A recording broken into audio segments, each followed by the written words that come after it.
नमस्कार, जय हिंद। भारत तक देख रहे हैं आप और मैं हूं ऋषिराज। बहुत अहम मुद्दा इस वक्त है, पूरी दुनिया में चर्चा का विषय बना हुआ है रशिया। और दरअसल रशिया क्यों चर्चा में है? क्योंकि बीजिंग में विंटर ओलंपिक्स हुए और हो रहे हैं। और भारत पहले उसमें जो है राजनयिक उनके शामिल होने वाले थे, लेकिन ऐन वक्त पर चीन ने जिस तरीके की हरकत की उसके बाद इसका जो है वो डिप्लोमेटिक बहिष्कार किया गया। लेकिन रशिया जो है वो चाइना के पक्ष में खड़ा दिखाई दिया, पुतिन खुद वहां पहुंचे। इसके अलावा अमेरिका से लगातार जो तनाव चल रहा है यूक्रेन को लेकर, ये एक खासा चर्चा का विषय रहा, क्योंकि रशिया और चाइना एक साथ खड़े हुए दिखाई दे रहे हैं। और एक अहम मुद्दा इसके साथ ही इस मुलाकात के बीच आया कि ताइवान को लेकर भी रशिया ने चीन को अपना समर्थन दिया है, यानी कि उसको चाइना का हिस्सा खुलेआम माना है और उसको किसी सेपरेट आइडेंटिटी देने से इनकार करने के तेवर दिखा दिए हैं। तो कुल मिलाकर हम इसको आज समझने की कोशिश करेंगे, रशिया को डिकोड करने की कोशिश करेंगे। हमारे साथ रियर एडमिरल एस के ग्रेवाल सर हैं। पिछले बार भी हमने जब उनसे यूक्रेन के मुद्दे पर बातचीत किया, ग्रेवाल सर, तो आपको लेकर लोगों ने बहुत साफ साफ कमेंट किया आपके इंटरव्यू में कि इस तरह का नजरिया पहली बार उन्हें सुनने को मिल रहा है डिफेंस एक्सपर्ट से। उन्हें काफी पसंद भी आया, लोगों ने बहुत देर देर तक आपकी बातचीत को सुना भी है। तो thank you sir, thank you. बहुत स्वागत है। ये जो सर अभी मौजूदा कॉन्फ्लिक्ट है, कैसे देख रहे हैं सर आप इसको? इंडिया के लिए एक बहुत टाइटन सिचुएशन दिख रहा है आपको? I actually agree with you Rishi ji. ये जो अभी सिचुएशन है ये भारत के लिए काफी कठिन है। जो अगर आप यूरोप में यूक्रेन और रूस के कॉन्फ्लिक्ट को अगर देखेंगे तो उसके लिए अगर आप अमेरिका के इतिहास पर जाएं, खासकर दूसरे महायुद्ध के बाद उनकी फौज कभी भी लंबे समय तक अन इन्वॉल्व नहीं रही है। वो कहीं ना कुछ लड़ाई लड़ते रही है। हालांकि जीते कहीं नहीं है ज्यादा अच्छे। आप कहीं भी देख लीजिए, कोरिया में भी कोरिया का विभाजन हुआ, सबसे पहले वही हुआ था। वियतनाम में काफी बुरा हाल हुआ जी। और जहां भी गए छोटे मोटे देश को, ये अगर आप उस देश की तरफ देखेंगे तो उस देश में कहने के लिए तो लोकतंत्र है, लेकिन उस लोकतंत्र को, लोगों की आजादी है, लोगों के लिए काफी सहूलियत है, कोई कुछ भी, लेकिन वहां का जो लोकतंत्र है उसके कंट्रोल करने वाले वहां के जो लोग हैं वो आर्म्स लॉबी या बिजनेसमैन है। जी। और आर्म्स लॉबी अगर आप देखेंगे तो उनको अपना माल बेचना है, उनको अपने हथियार बेचने हैं, लेकिन वो किसी को नहीं बेच सकते हैं। उसका कंट्रोल वो किसको बेचेंगे ये उनका प्रशासन करता है। राष्ट्रपति के पास ये पावर है। तो उनकी इंडस्ट्री के लिए जब भी फायदा होगा जब कहीं ना कहीं तनाव होगा, या उनसे लोग आएंगे और उनका प्रशासन उसको अप्रूव करेगा। ये उनके देश की हालत है। अगर आप रूस के तरफ आए तो रूस, मुझे नहीं लगता रूस इससे पीछे हटेगा, क्योंकि आप उसके दरवाजे पर बैठे हुए हैं। आप यूक्रेन जो एक सोवियत यूनियन का हिस्सा था, जो उसके बॉर्डर स्टेट है, उसको आप नेटो में मिलाने की कोशिश कर रहे हो। उन्होंने यही कहा कि नेटो में नहीं मिलना चाहिए। अभी आप देखिए कि उन्होंने, अमेरिका ने, उनके राष्ट्रपति ने ऑर्डर दे दिया कि 3,000 फौजी रोमानिया और पोलैंड में जाएंगे। वो ज्यादा दूर नहीं है अगर आप देखें तो ठीक है, आप करिए। पहले भी यूरोप में उनके फौजी रहे हैं। उनकी पूरी यूरोपियन कमांड पूरे शीत का युद्ध काल में वहीं पर थी, अभी भी है। थोड़ा कम हुआ होगा, लेकिन उनकी फौज वहां पर काफी, इनफैक्ट उनको अगर देखें तो उनका साइबर वॉर सबसे स्ट्रांग वहीं पर है। इसके बाद पैसिफिक कमांड में आता है। लेकिन इसका असर कहां पड़ेगा?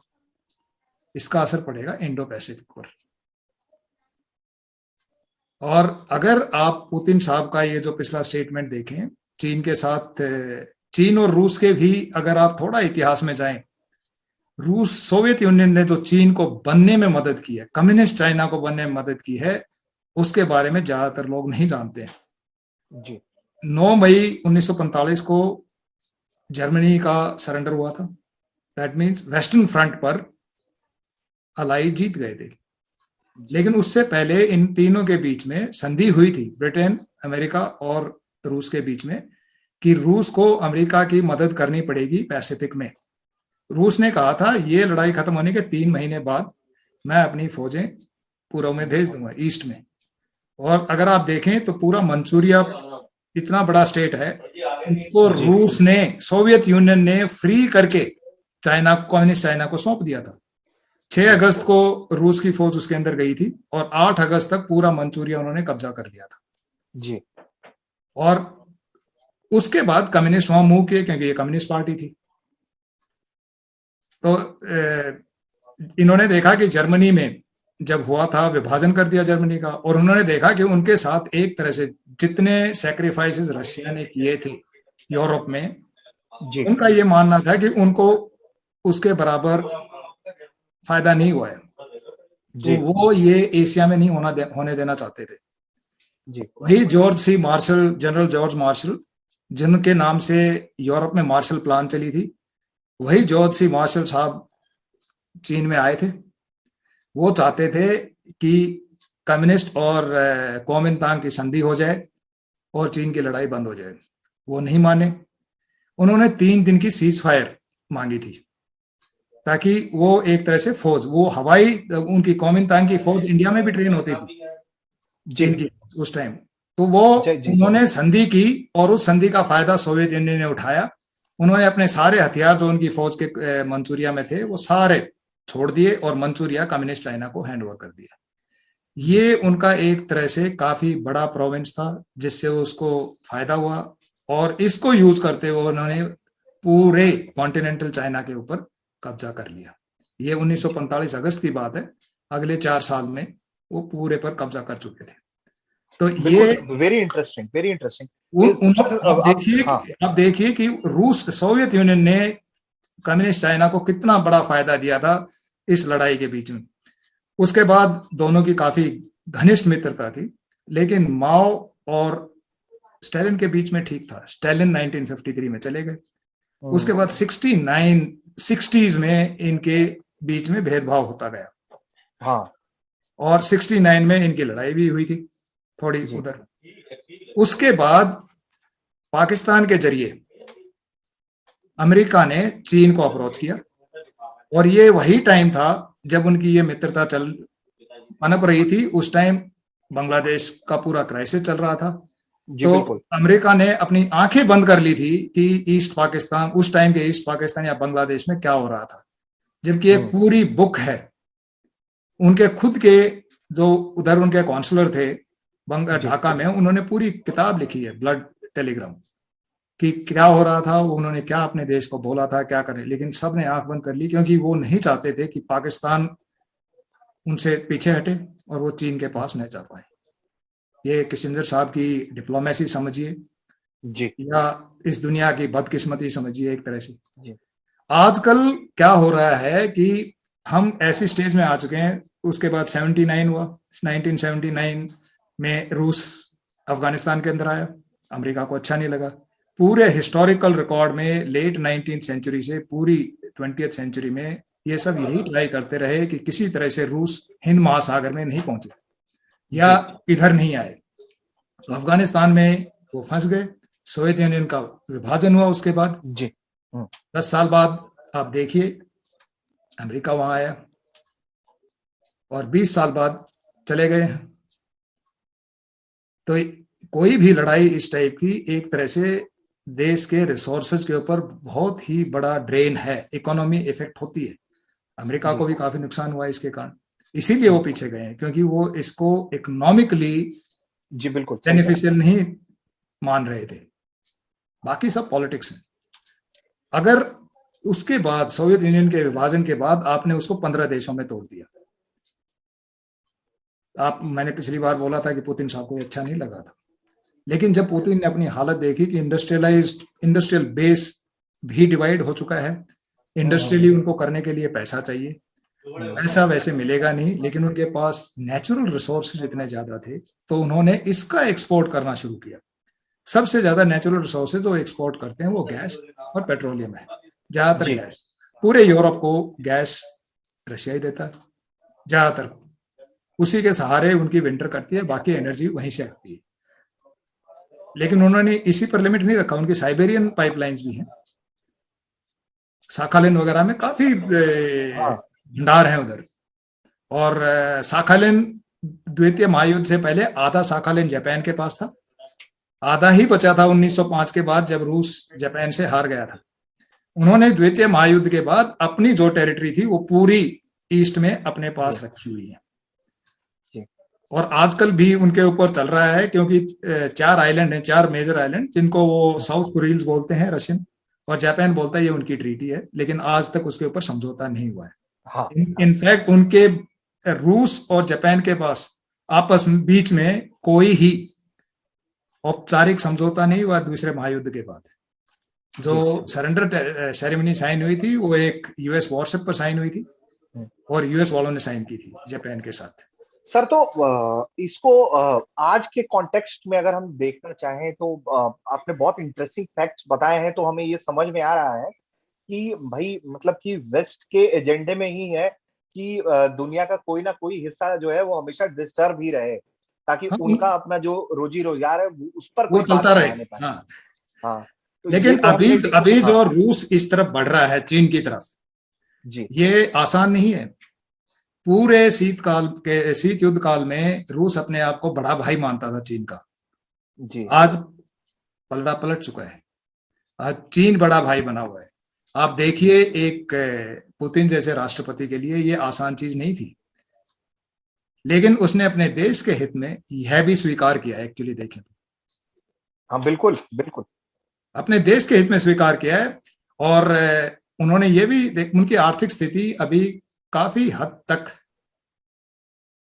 नेचुरल रिसोर्सेज के बेचने पर निर्भर है। अगर यूरोप ने सैंक्शन लगाए तो उधर यूरोप तो सफर करेगा, लेकिन रूस भी सफर करेगा, क्योंकि उसकी गैस कहाँ जाएगी, तो उसने चीन को ज्यादा सप्लाई किया है। और यही एक्चुअली हम जो देख रहे हैं, ऊपर से उसने बोला है कि मैं मानता हूं कि ताइवान चीन का हिस्सा है, लेकिन ये एक छोटा सा फुटनोट टाइप है। मेन ट्रीटी जो साइन हुई है वो नेचुरल रिसोर्सेज या गैस और पेट्रोलियम सप्लाई के ऊपर हुई है कि चीन को ज्यादा लेना चाहिए साइबेरियन लाइन से, ताकि रूस की आर्थिक स्थिति बनी रहे। सर तो ये जो एंटी अमेरिका खेमा खड़ा हो रहा है, और उसमें मतलब ये तो हम लोग भी और तमाम डिफेंस एक्सपर्ट्स हम मान के चलते हैं, जो डिफेंस एक्सपर्ट हैं वो लोग भी कहते हैं ये बात हम लोगों से कि चाइना से फुल टाइम वॉर में इंगेज ना इंडिया होना चाहता है ना चाइना होना चाहता है। yes. और एंटी अमेरिका खेमा में भी भारत शामिल नहीं होना चाहता। लेकिन चाइना और रशिया का ये जो तेवर दिखाई पड़ते हैं वो कंप्लीट एंटी अमेरिका स्टैंड दिखाई पड़ता है। भारत को ने हमेशा भारत के लिए एक ट्रम्प कार्ड के तौर पर रहा कि भारत हमेशा जो है वो तिब्बत को लेकर ताइवान को लेकर जो है वो पत्ते उसने नहीं खोले, इसीलिए ताकि वो किसी अहम मौके पर जो है वो चाइना के साथ निगोशिएट कर पाए। लेकिन मतलब कि नेचुरल एलाई है हमारा रशिया, और अगर उसका इस तरीके से कंप्लीट शिफ्ट अगर हम होता हुआ देख रहे हैं तो फिर इंडिया को किस रास्ते की डिप्लोमेसी अपनानी चाहिए? इंडिया को अगर मेरे हिसाब से इंडिया को समझौता करवाने में और इनकी बातचीत करवाने में अपनी तरफ से कोई कमी नहीं छोड़नी चाहिए जहां मौका मिले। हमारे अमेरिका के साथ भी अच्छे रिश्ते हैं, रूस के साथ भी हमारी स्ट्रेटेजिक पार्टनरशिप रही है, और इसमें कोई, जब हमारे दोनों दोस्त हैं, और यूक्रेन के राष्ट्रपति ने भी हमें अप्रोच किया है कि आप हमारी बातचीत करवाइए। अभी तो जो हालात दिखाई दे रहे हैं वो ये दिखाई दे रहे हैं कि यूक्रेन को लड़ाई नहीं चाहिए, और एक तरह से नेटो कंट्रीज और अमेरिका चाहते हैं कि वो लड़ ले। हाँ, ये यूक्रेन नहीं चाहता है, नहीं तो यूक्रेन का राष्ट्रपति ऐसे नहीं बोलता। उसके पास सिर्फ 25,000 फौज है, वो क्या करेगा? सर, बिल्कुल सर। और ये नहीं है कि इसका मतलब रूस को ये मालूम है पूरा, लेकिन रूस ने उसका अभी तक धक्का नहीं दिया है कि मैं एक दिन में खत्म कर सकता, नहीं किया उसने। इसका मतलब रूस भी लड़ाई नहीं चाहता है, लेकिन अगर उसको आप एक कोने में धकेलते जाएंगे तो उसको अपने साथ भी तो कोई खड़ा दिखाई देना चाहिए, वरना हिस्टोरिक अगर इतिहास के हिसाब से देखें तो रूस का हमेशा नुकसान हुआ है जी। अगर पूरा नाप तोल कर देखें तो रूस हमेशा हमेशा किसी भी लड़ाई में किसी के भी साथ गया हो, उसका नुकसान ज्यादा हुआ है और उसका उसके प्रोपोर्शनेटली फायदा नहीं हुआ है, उससे ज्यादा फायदा दूसरे देशों को हुआ है। ये रिवेंज पॉलिटिक्स में एक्चुअली दूसरे फायदा उससे लेकर चले जा रहे हैं। जैसे अब रशिया के इस तरीके से कंप्लीटली शिफ्टिंग पर, प्रो चाइना स्टैंड पर, जैसे चाइना को ज्यादा फायदा होगा।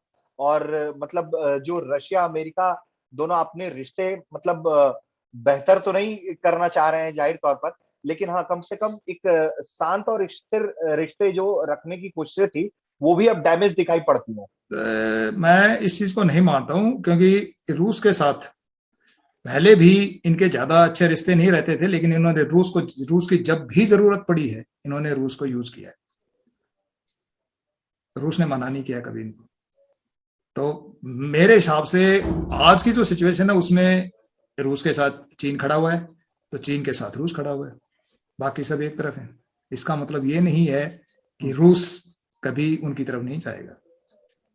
और आगे चलकर कभी भी अगर चीन इतना बड़ा बन जाता है कि अमेरिका उसको चाहता है तो भी कंट्रोल नहीं कर पाएगा, तो उसको रूस की मदद लेनी पड़ेगी।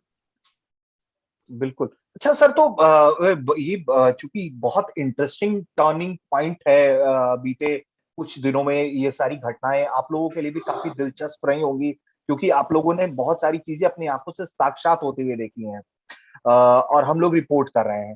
तो मतलब चूंकि इंडिया के पॉइंट ऑफ व्यू से अगर हम देखें, तो अगर चाइना रशिया एक दूसरे के साथ मजबूती से खड़े हो रहे हैं, तो क्या ऐसी स्थिति का पाकिस्तान को भी कोई एडवांटेज हो सकता है? क्योंकि हमें तो दोनों देखना है, हमें चाइना को भी देखना है, हमें पाकिस्तान को देखना है, और रशिया से अपनी दोस्ती जो है वो भी मजबूत बनाए रखनी है। एक्चुअली अगर देखें तो पूरे आई थिंक 2010 तक, 2010 में ही शायद या 2011 में मेरे ख्याल से पुतिन साहब ने दिल्ली में ये स्टेटमेंट बनाई थी कि हमने पाकिस्तान के साथ अच्छे रिश्ते इसलिए नहीं रखे हैं क्योंकि भारत हमारा दोस्त है, हमारा स्ट्रेटेजिक पार्टनर है। अगर हिंदुस्तान को अपने हित की रक्षा करनी है, अगर चीन के साथ हमारा ये झगड़ा चल रहा है अभी, इसमें हमारे साथ एक तरह से अमेरिका ने साथ दिया है। अगर आप देखें 1962 की लड़ाई का समय, उसको अगर आप कंपेयर करेंगे तो ये क्यूबा में जो मिसाइल क्राइसिस हुआ था, क्यूबा मिसाइल क्राइसिस के टाइमिंग से साथ मिला हुआ है। दोनों सुपर पावर उधर बिजी थे और चीन उसी टाइम में यहां आया था। आज हमारी हालत उससे बहुत सुदृढ़ है, हमें कोई ऐसी तकलीफ नहीं होगी। लेकिन अगर ये लड़ाई होती है तो दुनिया में महंगाई बढ़ेगी, पेट्रोलियम पदार्थों की महंगाई बढ़ेगी, उसका असर हमारे ऊपर भी पड़ेगा। अगर हमने एक तरफ किसी का भी साथ दिया तो हमारा दोनों तरफ से नुकसान होगा। इसलिए हमारे लिए सबसे डिफिकल्ट सिचुएशन यही है कि हम किसका साथ दें। हम नहीं कर पाएंगे कि ये रूस हमारे लिए आजकल भी काफी कर रहा है हमारे देश के लिए, और काफी किया है। आजकल हमारे अमेरिका के साथ भी अच्छे संबंध है, हम वो भी नहीं तोड़ना चाहेंगे।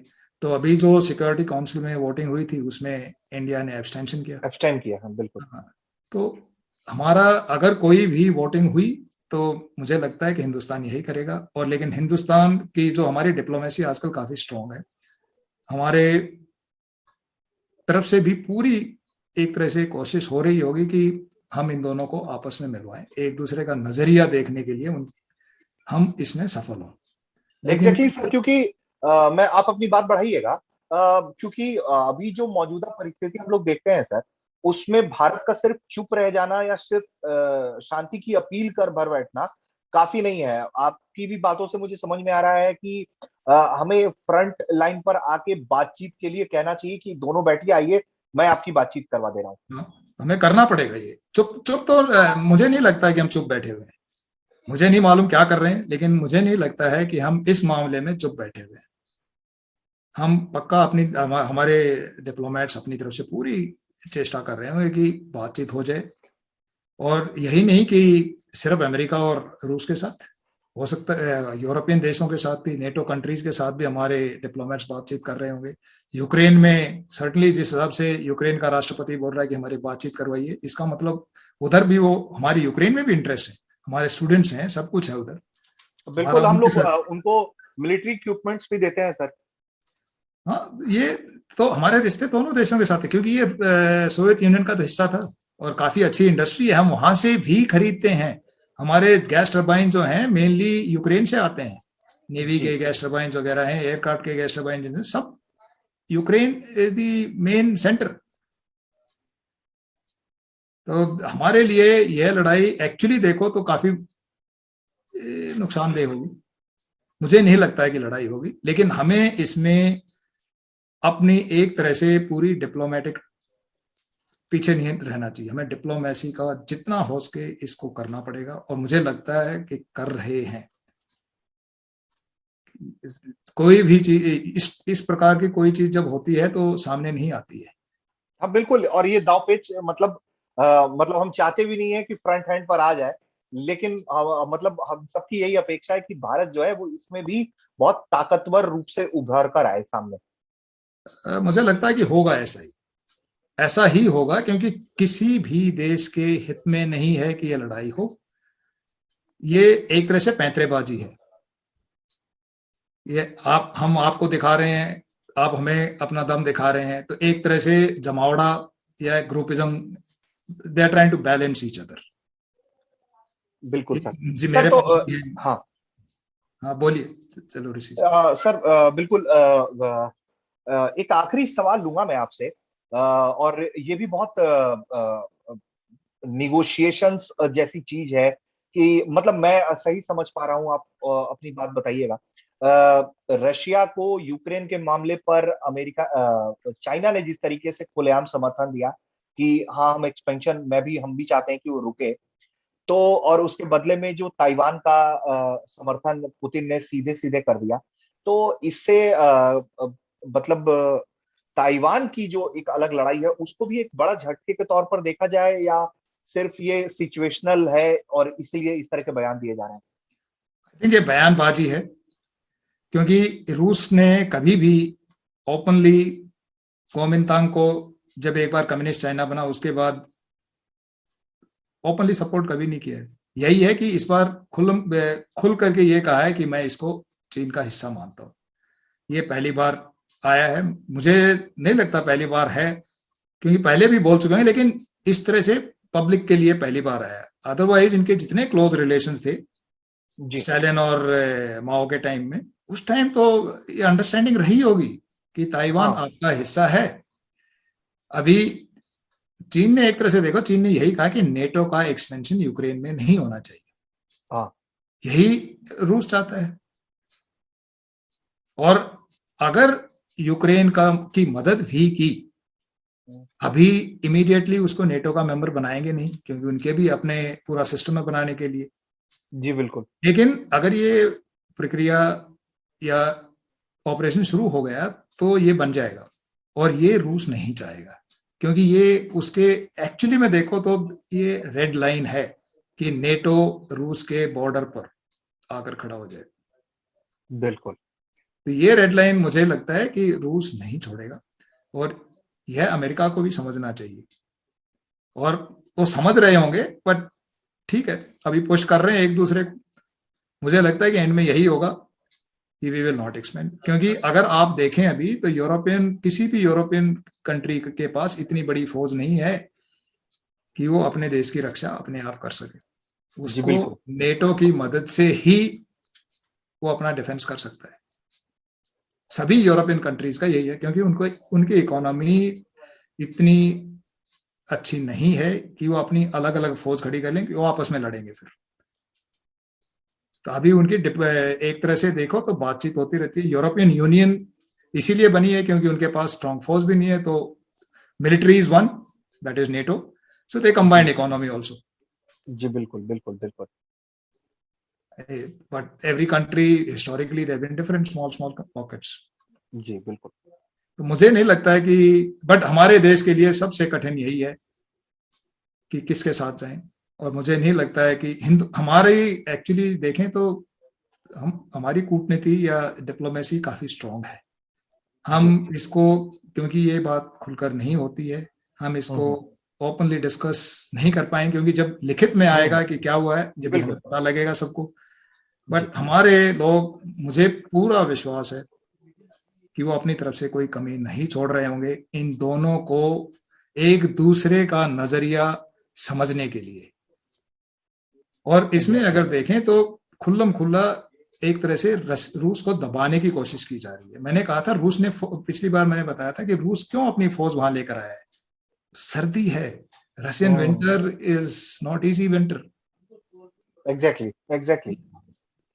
यही कारण था, और वो हटाएगा नहीं अभी, क्योंकि अगर उसके पीछे और फौजी आ गए और ये आ गए तो उसको भी तो दबाव, ये हाँ एक तरह बिल्कुल से, बिल्कुल बिल्कुल। एक तरह से देखे तो गन बोट डिप्लोमेसी बोलते हैं। समुद्र की तरफ से अगर आप अपने हथियार लेकर आ जाओ, इधर आपने हाँ। फौज खड़ी कर रखी है।